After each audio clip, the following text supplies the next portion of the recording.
the weirdest things happened lately. I just going to fly from LAX to Atlanta to see some lawyers and a dentist, the combination platter of wonderful days. And my plane was broken, and when my plane's broken, my friends do not give a shit. They're like, oh, poor baby. Is your plane broken?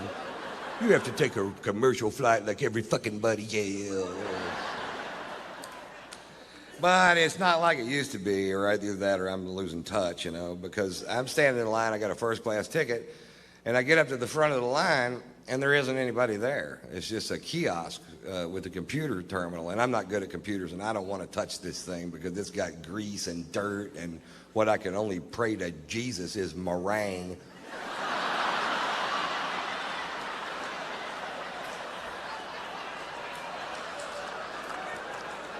But it works pretty good, you know. I swipe my card through there, and up pops a diagram of the aircraft, and it shows all the seats on the plane. And it shows which ones are occupied so you can choose your own seat. And that is almost a great idea. What would make that a great idea is if there was a photograph of the person sitting in that chair.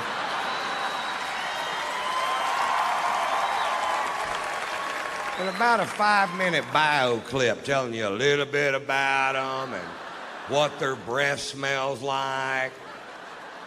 Right, because I picked my seat and I'm in first class, so as soon as I walk into the cabin, I can see my chair, and sitting right next to me is a big fat fuck. Now I know I'm heavy, but I'm not a big fat fuck. This guy was a big fat fuck, and part of him is in my chair. And I don't know if it's part of him I can sit on.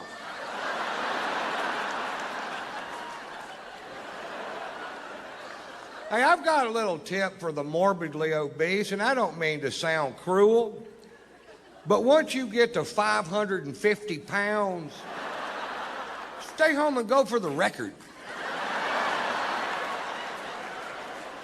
I'll sponsor you. Write tatersalad.com on your gut, and I'll send peaches over there. Peaches? Why wouldn't I send pizzas? I'll send peaches in a salad. But where would be the comedy, Mr. White? Oh, so you're all hung up about that, huh?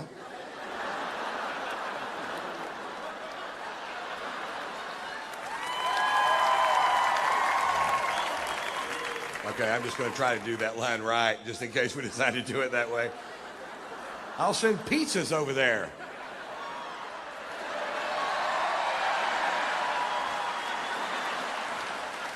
Oh, that is funny. He said pizzas. Oh, Mr. White, boy, he's rich tonight. I get to Atlanta, and I check into the Ritz-Carlton Hotel, and the next morning I go to take a shower, and there's no hot water. And I call the front desk, and I tell the girl at the front desk, I said, there's no hot water. And the girl at the front desk said, sometimes there's no hot water.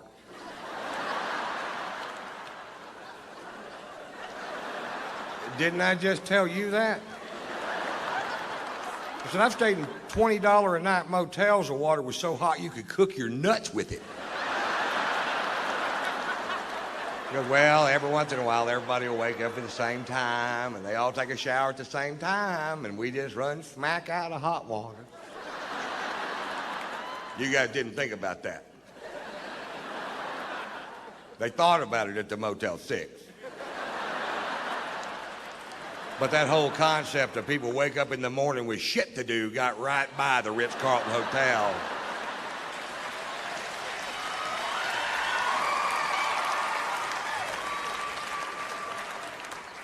So I take a nice cold shower. And then I got to go meet with these lawyers. Now, I hate lawyers. I just can't stand them, and I hate them worse than you do, no matter how much. Have you ever seen video of that guy shooting his lawyer, and his lawyer's trying to hide behind that little tree, and he just keeps shooting? That's the funniest fucking thing I've ever seen in my goddamn life. I've got that on my video iPod, and if I just need a chuckle sometime during the day, I just hit the play button. Play, pow, pow, pow, pow, ha, ha, ha, ha, ha. Play, pow, pow, pow, ha, ha, ha, ha, ha, ha. Play, pow. I do that till I come.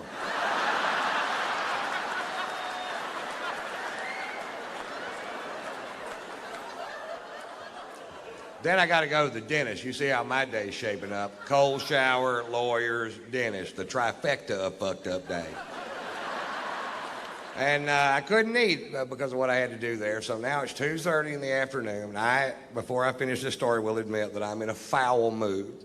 My mouth is starting to hurt, and I haven't eaten all day. And I'm going to go eat lunch at this place called the Clubhouse. It's at Atlantic Square Mall in Buckhead. And I used to eat there all the time. I live in both cities, and I pull up. Now, all this out here used to be just regular parking, but now the whole thing is valet parking, so you can't just park your car and go get some food. You have to wait for this little prick in a little red truck to wake up. But he isn't going to wake up because he's got on headphones and mirrored sunglasses, and he's looking the other direction, watching these two girls walk down Peachtree Boulevard. And I can tell by the whole scenario that they're not going to be out of his line of sight for 20 minutes. There's nothing going to get in the way. So I'm like, fuck, do your job. And I decided, well, I'll just park the car myself. And the only space I saw was right next to his truck. And I'm going to park the car myself. And then once he sees I'm going to park the car myself, he jumps out of his truck and he gets militant. And he jumps in front of my Range Rover. And he puts his hands on the hood. And he goes, nobody parks their own car in this parking lot. I park the cars in this parking lot. Well, I rolled down my window and very politely said, get out of my fucking way.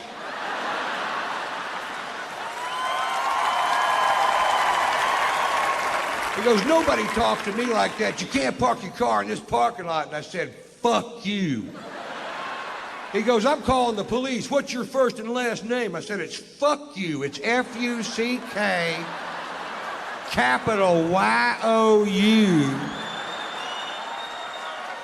Fuck you. That's my name.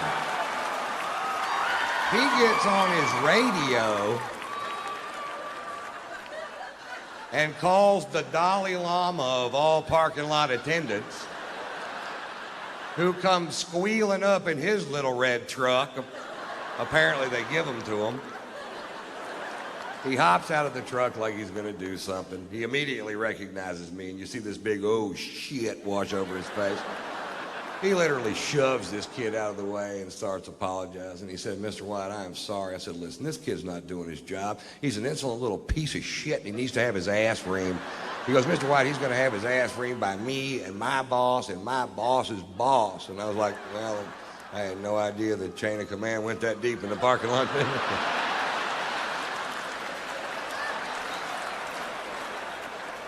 He said, Mr. White, let us take your Range Rover. We'll wash it for you. We'll fill it up with gas. We'll park it, no charge. I said, don't park it here. I don't want this little prick to key it. He said, we'll park it on the other side. And I said, fine. So I go have a nice lunch and take more pain pills. Getting a little better mood. Just had my gums scraped, you know. So I walk outside and my Range Rover is shining like a new penny, and I hop in and I fire it up and it's full of gas, and I could have left.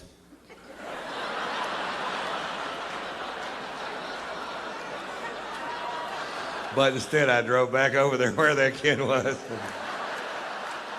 I rolled down my window and he rolled down his window, and I went, how'd that work out for you? Pretty good?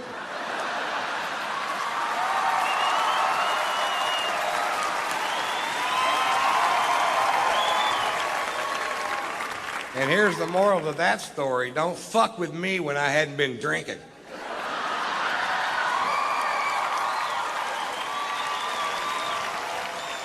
Pulitzer Prize-winning author Norman Mailer died last year at the age of 84 years old.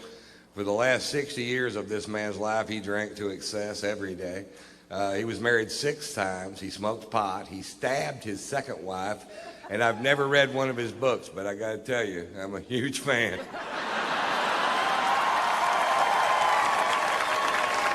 Exact same size as the one on the box.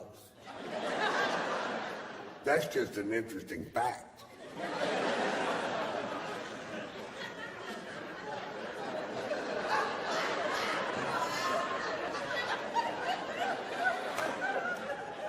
What is it, Ron? An interesting fact. Anyway, so we go see Love and Beatles Cirque du Soleil show. I'm a huge fan of the Beatles, and I just love their music, always have. And Cirque's always fun, and our shows are at the same time, so I'd never been able to see it. And I got 8 people from my camp. My wife's sitting next to me. We have great seats because I work for the Mirage, and everything's perfect except right behind me, these 2 chicks are just jabbering. Not about the show, just jabbering. Just jabber, jabber, can't shut up. Jabber, jabber, won't shut up. Jabber, fucking jabber, jabber. The kind of chicks that can talk around a blowjob. Well, I told him all day, if you don't fix that goddamn screen door, I'm gonna come out and I'm gonna hurt some fucking people. If I come on one more time, that baby got a shitty diaper wrapped around his ass, I'm gonna I'm gonna go to the swap meet and get a dress to wear to Arby's on Sunday.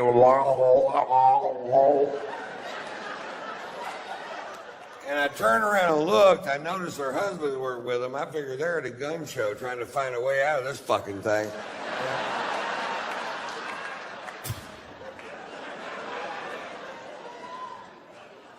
Well, that's way better. I hear the guy sitting next to him go, hey, could you hold it down? My family's trying to watch the show. And she goes, fuck you, we paid our money. We'll do whatever the hell we want. And I'm just steaming fucking pissed. They're ruining my goddamn night. I can't hear anything but that. I've been waiting for a year to fucking see this show. And I turned around and very politely,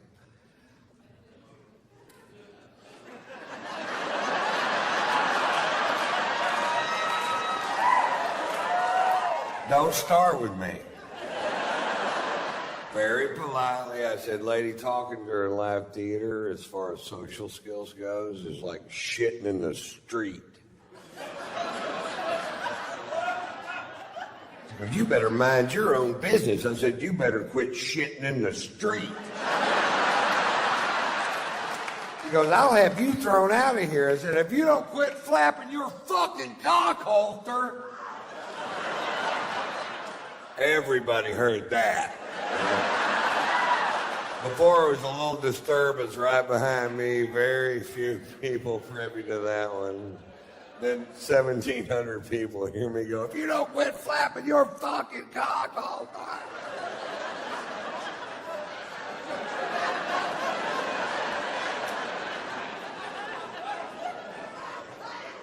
This is all at a show called Love, by the way.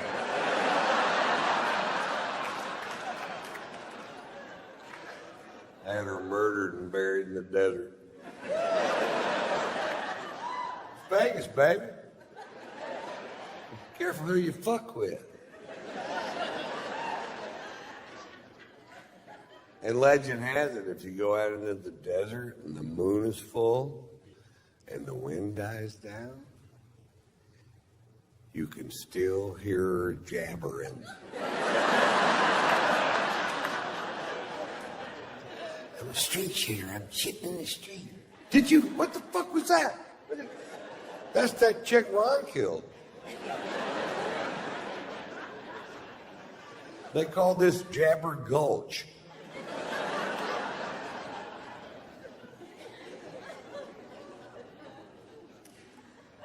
My favorite thing about playing Vegas is I get to play this golf course called Shadow Creek, which is one of the most exclusive golf courses in the world. I worked for them 3 years, didn't even know it existed because they knew if I found out it existed that I'd pester the fuck out of them until they put it in my contract, which is exactly what happened.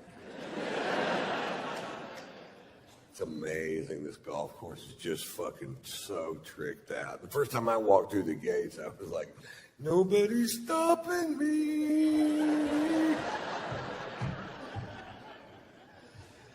It's where all the pros play when they're in Vegas. And I was out there this summer, and Tiger Woods was out there just dicking around.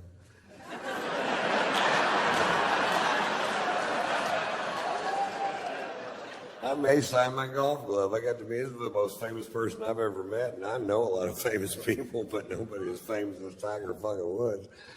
I love Tiger, man. I defended Tiger when all that stuff first came out. When I heard those initial rumors, I felt sick to my goddamn stomach for the guy because I've never been accused of doing anything I didn't do. Not one goddamn time. I did it every single time.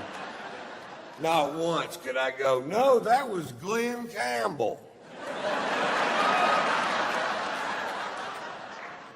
Hey, a lot of things smell like strippers.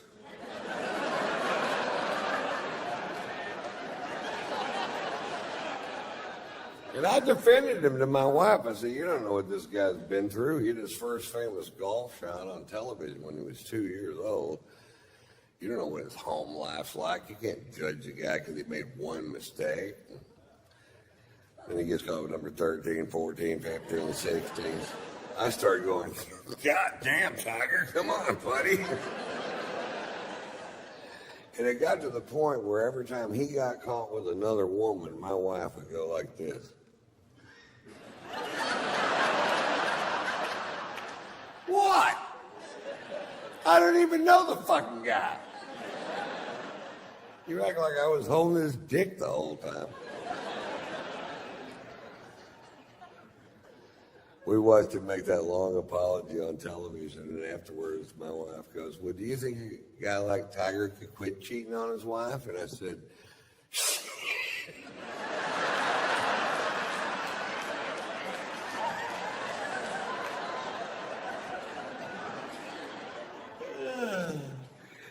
you bet. Which you know is bullshit, because you know as well as I do, if a guy likes Strange, getting him to quit wanting Strange is like getting a dog that likes to kill chickens to quit killing chickens. They don't even know what you're talking about. You gotta quit killing chickens. All right, let me see if I got this straight.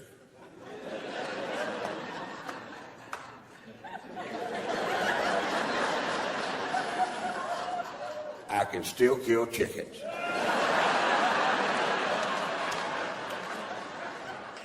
No, you can't kill chickens anymore. All right? Let's say I'm in a hotel room with the chicken.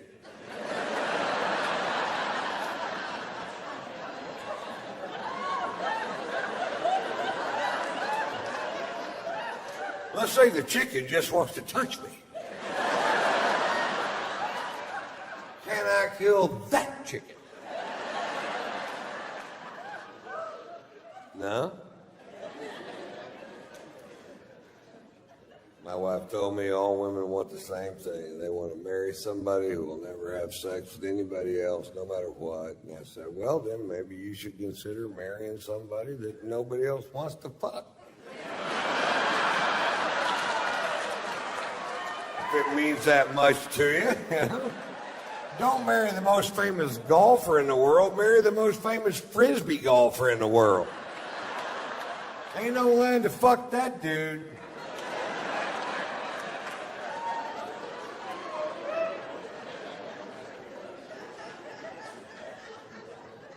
We had a chat about cheating that day, man. My wife told me, she goes, listen, Ron, let's get this straight. Sex is sex, period. I said, no, now, wait a minute. Oral sex is not the same as intercourse. She goes, it's the exact same thing. I said, it's not the same price.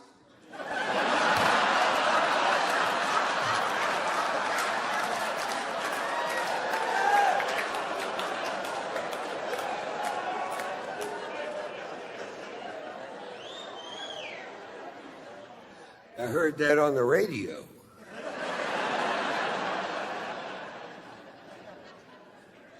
It all comes down to opportunity, man. Some guys are put into a position where they have to say no to beautiful women, and that is hard to do. And some guys are never put in that position, and that's way fucking easier.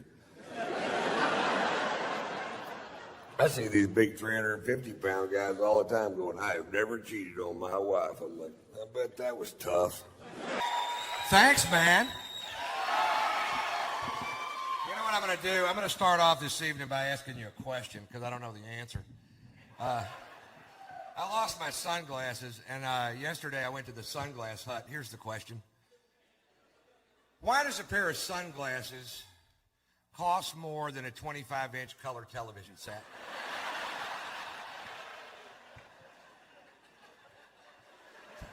I go to the sunglass hut. I see a pair of glasses I like.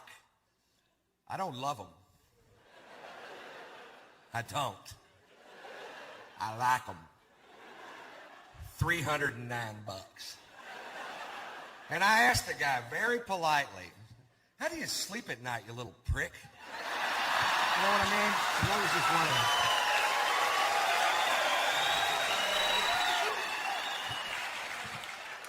And I told him, and this is true, that 2 weeks ago I bought a 25-inch color television set from Walmart for $218. And he goes, well, apparently, sir, you don't get it. I'm listening.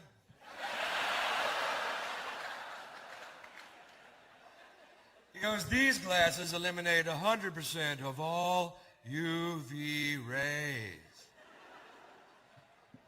I'm like, no, apparently you don't get it. This thing decodes a digital satellite signal it picks up from outer fucking space.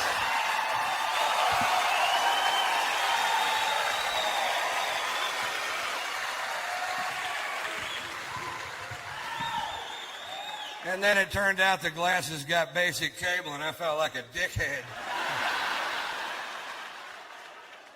Look, Braveheart, bam! You ever take a crap so big your pants fit better? Anybody ever do that? Have you ever?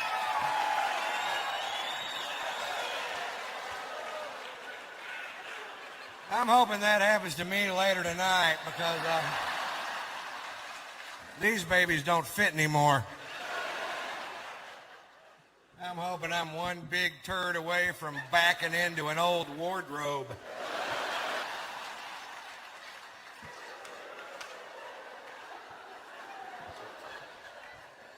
Yesterday I was sitting in a beanbag chair naked eating Cheetos and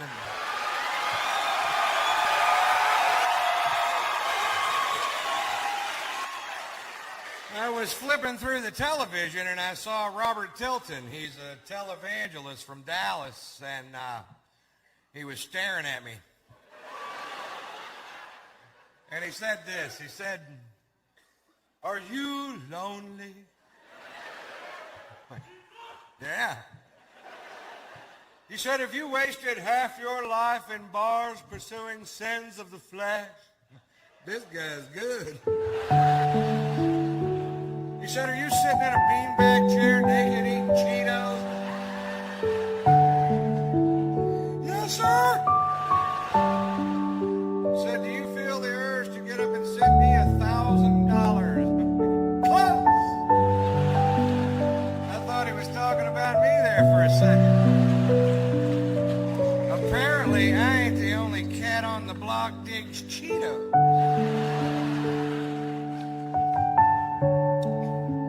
So it's great to be back in Kalamazoo at the state fair.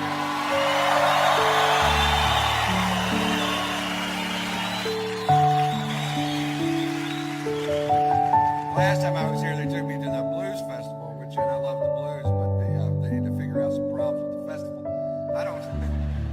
I don't like to party anywhere where you can't just give somebody money and they give you back a beer. You know what I mean? I stood in line for an hour. My mouth is dry. I want a beer. I love beer. I know they're selling beer. People are walking away from the front of the line. They've got beer. That's how I figured the whole thing out. I get up there. I give the guy my money. He goes, "We don't take money here."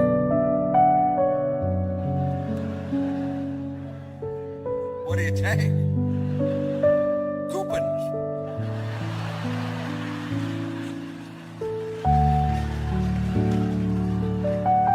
What?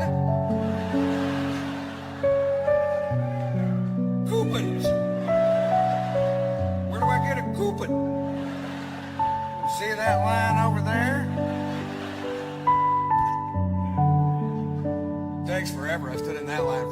car. I got to show them a driver's license, birth certificate, fill out a form. They mail that away. Send me back some coupons. What are you doing, Ron? I'm waiting on UPS. There's a good chance I'll have a beer by Thursday. I'm partying like a Kennedy right now.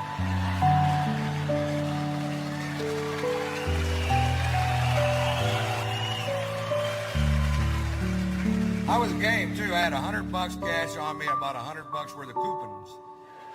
And then some guys that took me there asked me if I wanted to go to a topless club, and I didn't want to go.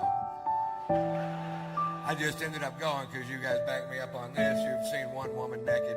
You want to see the rest of them naked.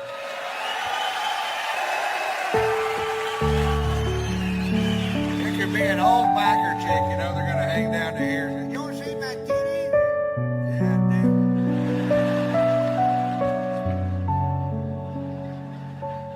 All right, that's enough. Roll them back up, sweetheart.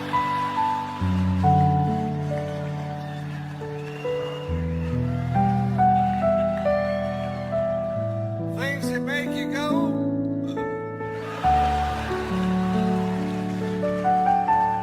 And then closing time came around and the tabs came out, and I found out the titty bar don't accept them coupons. The guy at Taco Bell told me to kiss his ass. I'll give you $40 worth of coupons for a burrito with cheese. It's all I've got. It's a coupon.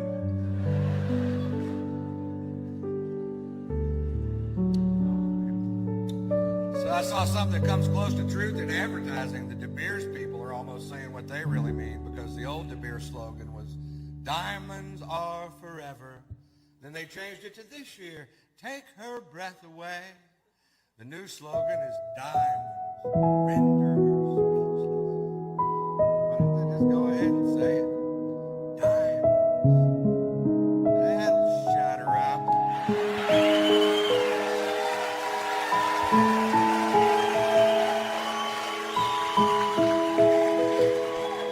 For a minute. So, man, I was just in Miami. I don't know, it was a couple years ago, so just would not be the word, but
of radio.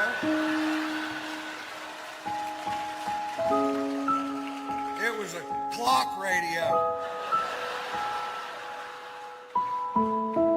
Write the check, premium boy. They love it when you call him premium boy. Next time you see your agent, call him premium boy. You'll get a chuckle.